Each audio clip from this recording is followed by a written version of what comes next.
지금이나 강원도 인구가 똑같습니다. 150만. 공무원 수도 별로 큰 변화가 없어요. 인천공구는 3배가 늘어나고 공무원 정원이 그때보다 2.5배가 늘어났습니다.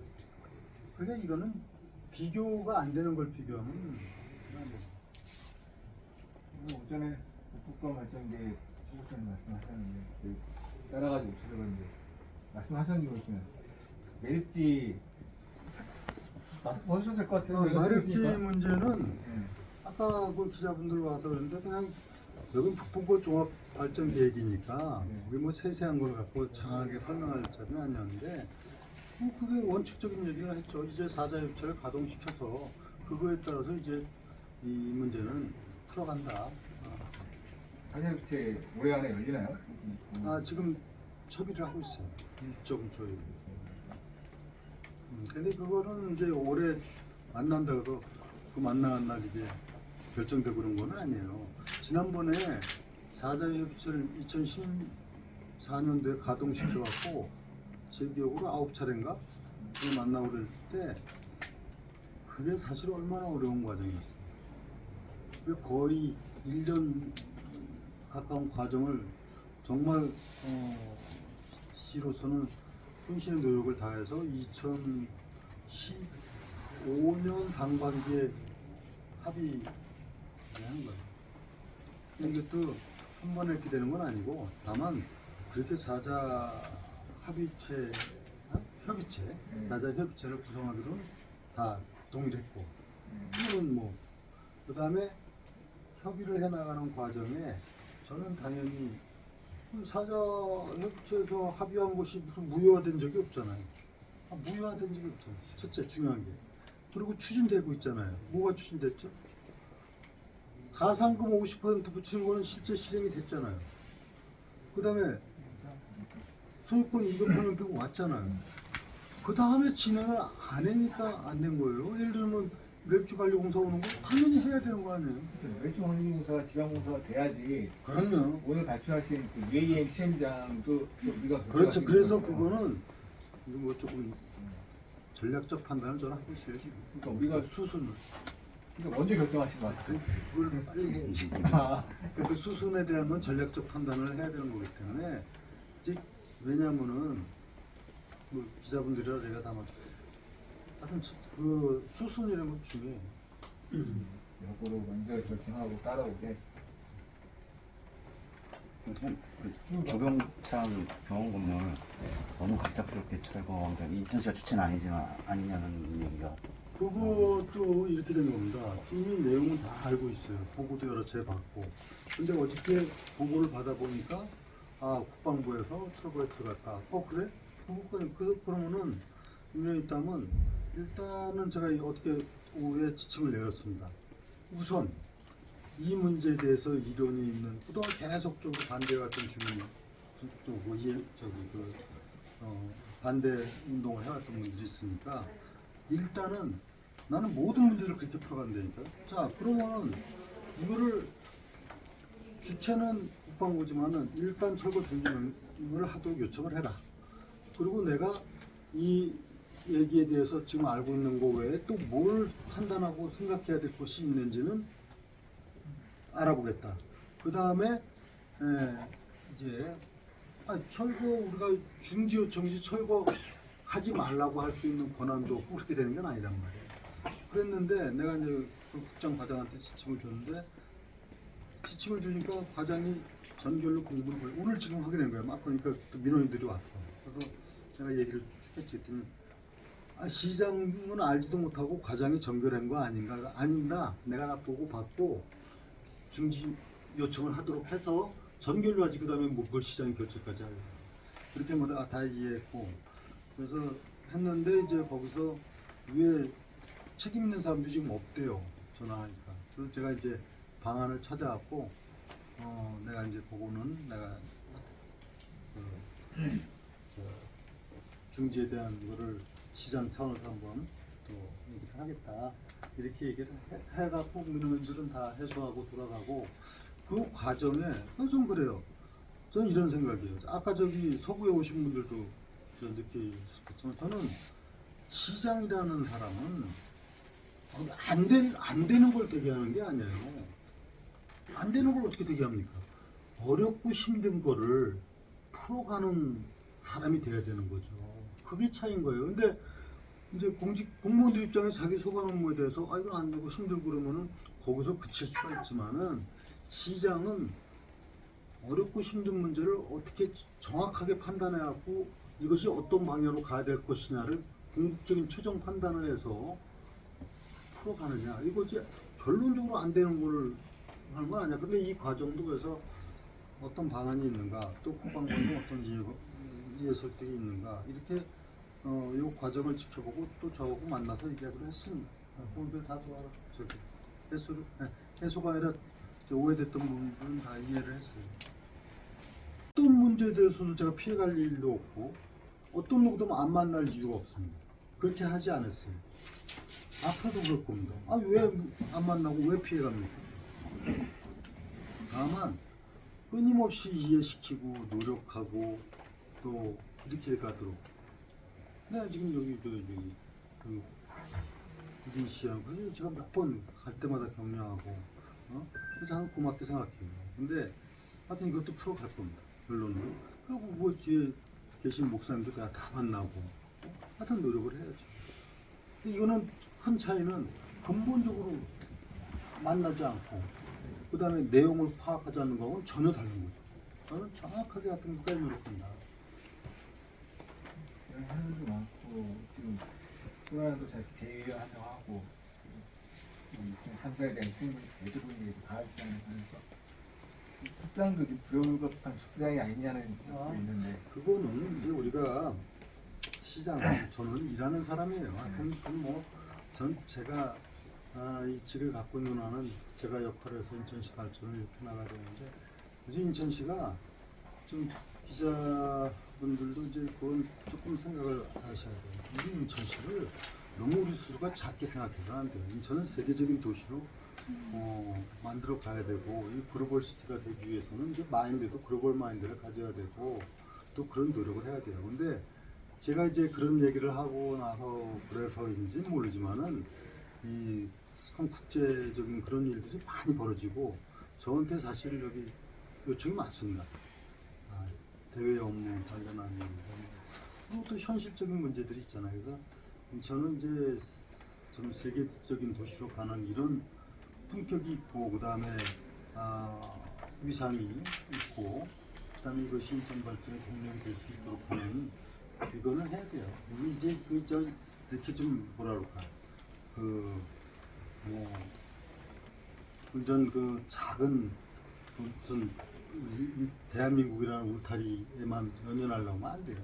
인천이 커나 제가 힘이 행복한 세계 초유 도시를 만든다고 했지 않습니까? 그건 그냥 빈소리가 아니라 이렇게 해야 되는데 조금 그래도 고무적인 거는 지금 여건이 굉장히 다양하게 이루어지고 있습니다. 제가 이 자리에서는 뭐 일일이 다 말씀을 못 드리는데 대외 투자 문제라든가 그 다음에 해외에서 인천에 진출하고자 하는 각종 이제 사업이나 이런 부분들이 지금 진행이 되는데 그건 뭐 나중에 진행 상황에서 말씀을 드리겠는데 조금 다행스럽게 생각을 하고 또 이 출중한 분들을 지금 많이 참여를 시키고 있어요. 그래서 지난번에 츄리더시 기획관에서 자문단도 굉장히 괜찮은 분들 많이 모시고 이번에 또 외교 안보 자문단을 구성했는데 정말 다 대한민국 대표적인 분들이 다 기꺼이 참여하겠다. 김숙 대사를 비롯해서 또 이런 분들이 적극적으로 나서기도 했고 반기문 총장님도 이제 외교에서 역할을 하시는 이렇게 해가지고 인천을 좀 글로벌 도시로 만들어가야죠. 이제는 좀 우리 스스로가 스스로의 위치를 좀 찾아갈 때가 됐어요. 그래서 제가 이번에 유럽 가는 것 중에서도 사실 여기서 큰 것 중에 하나는 뭐냐. 저는 노르망디 그걸 굉장히 크게 봅니다. 그래서 인천 상륙작전을 내년도부터는 완전히 지금의 그냥 기념식 행사하고 왜 우리 스스로의 엄청난 자산과 경쟁력을 갖다 그렇게 합니까? 그거는 굉장히 중요한 얘기예요. 그런 부분이라든가 그래서 저는 위치를 좀 잡아가자. 재도포청 위치 전망은 지금 현장 단계에서는 어느 정도? 그건 이제 그건 소위 말하면 인천이 소위 말하면 선점을 하는 거예요. 사실은 왜냐면 제가 이제 행안부하고 여기부하고는 얘기를 하고 있고 뭐 현재까지는 다 이제 뭐 제가 얘기하니까 그렇겠지만은 이제 정보원으로 하는데 일단은 뭐든지 현장에서의 그 이게 판단하는 데 중요합니다. 그 지난번에 세계 한인 회장단 대회를 할 때 저는 굉장히 좋은 기회였어요. 한인 회장단 72국에서 온 한 400명 가까이 회장단을 제가 3번을 갔잖아요. 만찬을 3시간 동안 하면서 일일이 다 만나고 사진 찍고. 근데 하여튼 분위기는 다 인천 그렇게 하고 또 이제 앞으로 서명 내가 다 받겠다. 대체적으로 동의됐어요. 그래서 김성곤 의원이 이제 재동포 재단 이사장인데 저하고 같이 행사를 했는데 이제 조금 이거 뭐 자기도 이제 할 수 없이 인천 이렇게 했어요. 그 재동포 재단 사무실이 제주도에 있어요. 네, 제주도에 있는데 동포청은 제주도에 할 일이 아니에요. 그럼 관광 갈 일이 있어요. 딴 데서 이제 이렇게 하는데 이거는 뭐 인천에서 하는 게 저는 이거는 왜 그러냐면 그 부청이 다 지방을 청 하나 유치했다는 게 무슨 그 자체가 중요한 게 아니라 750만 재동포의 거점이 되는 거예요. 그러면 그 재동포가 그냥 동포만인가? 아니죠. 그분들이 바로 뭐 유럽에서 미국에서 아시아에서 각국의 유력한 인사들을 하고 있는 네트워크의 중심이 되는 거예요. 그래서 인천이 글로벌 도시가 되는 거예요. 이거는 굉장히 중요한 컨셉이라는 걸 이해하셔야 돼요. 그렇게 되면 어떻게 되냐? 재동포 쪽에 위치하고 이번에 유로피언 타운은 사실 저희가 몇 가지 조감도도 다 만들었습니다. 그래서 이제 그분들이 유로피언 타운을 하고 그랬더니 뭐 이제 뭐 마시앙톤 그러면 여기가 지금 그 원래 아메리칸 타운 한 게 이제 글로벌 타운 시티가 되는 거예요. 근데 그거는 인천이니까 가능한 거예요. 인천이니까. 지금 송도였지만은 유로피언 타운은 조금 이제 위치가 바뀔 겁니다. 그래서 하면은 이제 명실공히 누가 보더라도 인천은 750만 해외 동포의 거점이면서 전 세계 네트워크의 본고장이 되도록 하는 거예요. 그게 중요한 얘기인 겁니다. 이걸 해야 돼요. 그래야 글로벌 도시로 되고 제가 또 한인 회장들을 이렇게 만나보면은 이분들이 다 성공한 분들이거든요. 그 지역에서는. 그래서 그 사회에서의 그 어떤 네트워킹이 가능한 분들. 지금 아주 제가 지금 잘 안 보여서 모르실 텐데 해외 동포에서 온 회장단 뭐 아주 바빠요, 제가. 이제 계속 인천이 이제 집중이 되고 있어요. 부산에는 중요하지만 이게 이 정부제국법 개정안이 통과되면 이 공모사업이 아니라 소재지를 정부에서 정할 텐데 정부 기조가 지금 기존에 있는 공공기관도 지방 이전이잖아요. 그러니까 내가 꼼짝 못하게 선점적 하려면은 완벽한 논리와 현실과 이해관계인들의 동의와 이걸 하는 거라니까요. 근데 지금 자 보세요. 다른 공공기관이 세종시가 웃겼는데 이거는 750만 해외 동포를 위해서 그럼 어디 부산을 해놓고 제주도 해놓고 그러면 여기서 관광 가는 거지 업무적 기능이 되는 건 아니고 그럼 그건 이거하고 똑같은 거야. 국제기구 15개가 왜 인천에 있어야 돼요? 부산에 그것도 공공기관 이전하듯이 저기 대전도 갖다 놓고 대구도 갖다 놓고 부산도 갖다 놓고 그거는 그런 부분을 제가 강력하게 정부에 이야기를 하죠. 정부 국제기구를 다 거기다 놓으면 되겠습니까? 똑같은 논리니까. 그러니까 이거는 그런 부분에 대해서 우리가 기자 여러분들도 좀 협조를 해주셔야 돼요. 경쟁력으로 보는 거지 내가 무슨 힘으로 하면서 붙인대나? 비교가 안 되는 거 아니에요. 어디 있어야 되겠어요? 그분들이 이번에도요 세계 교민회가 있고 한산 상공회소가 있고 그 다음에 옥타라고 이게 커요. 그 세계 무역인 협회가 있어요. 그 옥타 회의를 이번에 여수에서 했습니다. 그 회장단이 또 왔어요 저한테. 그래서 거기서도 지지하겠다. 이렇게 지금 분위기를 만들어요. 한인회장단, 세계 상공회소 회장단, 그다음에 옥타, 전부가 인천시장인데 이렇게 만들어주면은 어떡할 거야? 그들의 필요에 의해서 재동포층이 존재해야지. 우리 대한민국의 균형 발전이랑 공공기전 이전 논리에서 되는 거는 그럼 어리석은 일 아니에요? 그걸 제가 하는 거예요. 그래서 세계 이제 큰 게 그거라니까요. 한인회장단, 상공회소 회장단, 그 다음에 세계 무역 그 협회장단, 그거를 다 인천으로 지금 집중을 시키는 거예요. 그 다음에 거기에 우리가 거기에 이렇게 정확하게 아는 게 아니잖아요. 그래서 루트를 다양화시켰어요.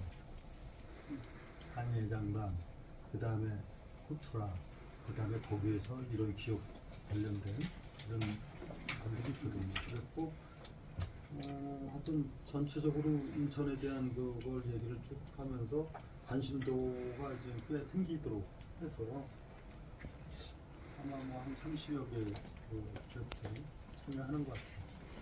그래서 이거는 뭐냐면 그렇게 해가지고 인천을 대외적으로 알리고 뭐 앞으로 이것뿐만이겠어요. 투자 유치 활성화해서 이제 이건 이제 처음이겠지만 시장이 굳이 뭐 앞으로 그러니까 경제진영도 보내고 부시장도 보내고 또 이해관계 보내고 전 세계를 이제 같은 근데 이게 뭐든지 초기가 중요해요. 내년도가 이제 중요하다. 내년도 이게 분위기가 타가지고 뭐 앵커 기업들이 들어오고 그러면은 그거하고 그다음에 이제 그것도 이제 다 내년도에 제가 말씀을 드리겠지만은 국내 기업 유치 그것도 본격화합니다. 이미 물밑 작업은 지금 하고 있는데 그렇게 해서 인천이 경제적으로는 진짜 선 굴지의 국내 기업들이 유치가 되고 그 다음에 외교적으로 볼 때는 대한민국이 전 세계 아주 고점 제기되도록 하고 그게 이제 쪼리 도심 그것은 전부는 아니에요. 그런 거는 전제야 전제. 그거는 선제적으로 해야 되고 그 다음에 이제 제가 말씀드린 거는 이제 조금 여러 가지 용역 지금 마스터 플랜 세우고 그래서 좀 저는 딱 드리건데는 앞으로 인천의 이런 그 글로벌 도시로서의 성장 발전 이 부분에 대해서는 기자분들도 이번에 사실 처음에는 그 바르셀로나에서 스마트시티 엑스포 월드 콩그레스에서 그 커미셔너가 가장 그 책임자 아니에요. 그분이 사실 왔어요 2달 전에. 제가 꼭 참석해야 된다서 왜 그러냐 했더니 인천의 이런 부분이 세계적으로 이게 해야 될 상황이기 때문에 와서 저 교수하고 왔어. 나 일정을 봐야 된다 했는데 거기서 이제 모르겠어요. 여기 뭐 안 들어가 있는데 뭐 조금 하나 뭐가 있어요. 상 받나요? 인천 씨가? 그래서 그런 건 내가 여기 얘기할 수가 없어요. 근데 이 시장이 사람들이 상을 받은 최종 3인 후보에 들어가 있어요. 근데 그거는 얘기할 사람이 아니에요. 그런 건 괜히 그래서 이게 굉장히 엄격하기 때문에 그날 발표합니다. 이번에 또 경제청장 같이 가는데 가시적인 투자 유치 성과가 있을 거라고 기대해도 될까요? 뭐 글쎄 그거는 그런 기대를 하는데 어쨌든 간에 지금 경제청장은 내가 특별히 미션을 줘갖고 앞으로 여기에 주력을 해야 된다 하는데 이건 하나의 첫 사례가 되는 거고 또 내년 초에부터 이게 많이 있더라고요. 미국부터 시작해서 그래서 그러나 이번에는 성과가 당연히 있는 거를 전제로 하지만은 그거야 미래의 상황을 뭐 불투명한 얘기를 하면 안 되지. 그리고 이제 유럽의 경우는 내가 경험적으로 보면은 이런 거 굉장히 치밀하게 분석을 해요. 그래서 이미 자료를 많이 분석들을 하더라고요. 그러니까 거기에서 이제 시장도 중요한 게 그 사람 다 분석을 해요. 시장이 어떤 사람인가가 굉장히 중요한 거예요.